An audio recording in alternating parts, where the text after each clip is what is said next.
Shalom, shalom, Shabbat, Adonai.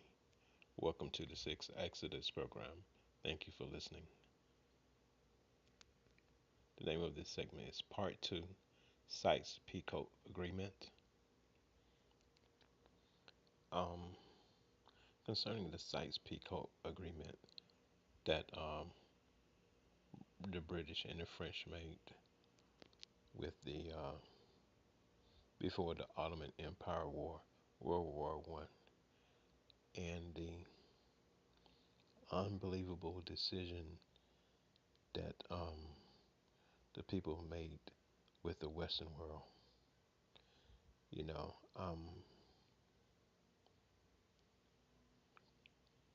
you have in the Middle East, your terrain is very, very unique, not like other countries in the world. For example, in the Middle East, most of all the countries in the Middle East are very mountainous area, and it's a country of war and defensive wars and strong conquers because the mountainous area, especially in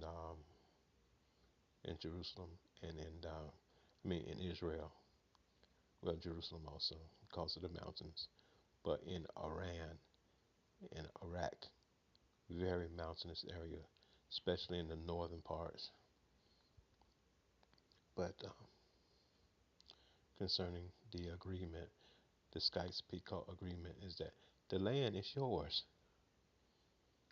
Only thing at that time during the early 1900s is that you didn't divide the land as far as into regions or into countries, and you sided with the Western people, and the land is already yours. You gave them oil, and the oil in the land is already yours. You agreed to something that is already yours, and they say, "Well, we're going to agree to give you the land if you help us to fight the Ottoman War." And you said, "Okay, all right. If you help us, give us the land, we'll help you fight the Ottoman War." The land is already yours. It was already yours. You living on it. You've been there for thousands of years. But yet you made an agreement with the Westerns, with France and England, to an agreement that you will have your own, the Turkish people, which are your people. They are Islamic or Persians, which is the same thing as um, Iran and Iraq. Your brothers, but you sided against your own brother just so somebody can draw land or lines on a map.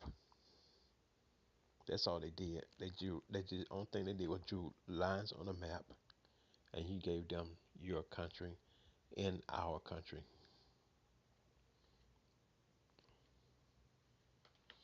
You practically gave away the Middle East to England and uh, to France,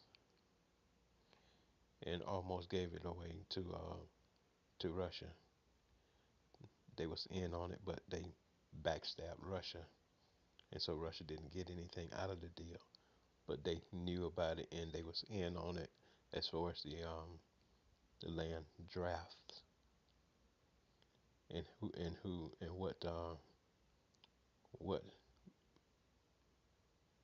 which one of the Hashemite leaders would get what land and what territory as far as the Trans-Jordan that was given to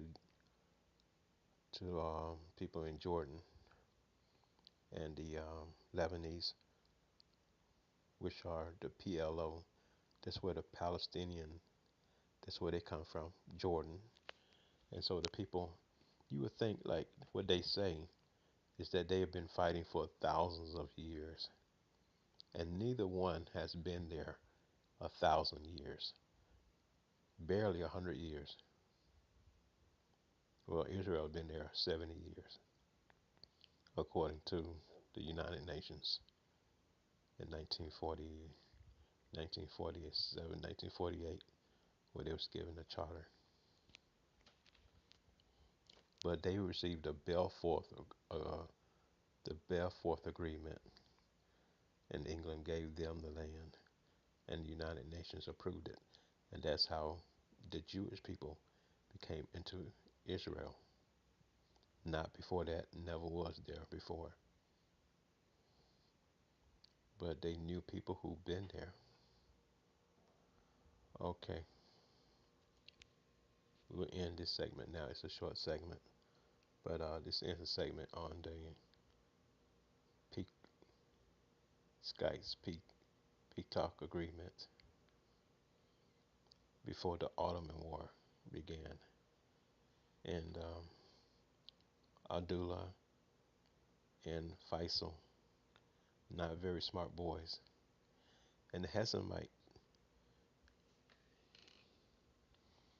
because you take on the Hessamite name because of because of Muhammad, with was he was a Hessamite, so you believe that is important out of Medina.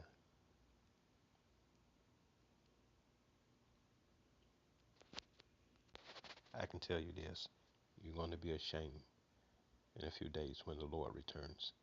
You're going to be all ashamed, the whole nation, and all of your idols that you have. Have a good day, and you turn your back on your roots for wealth and idolatry. Have a good day.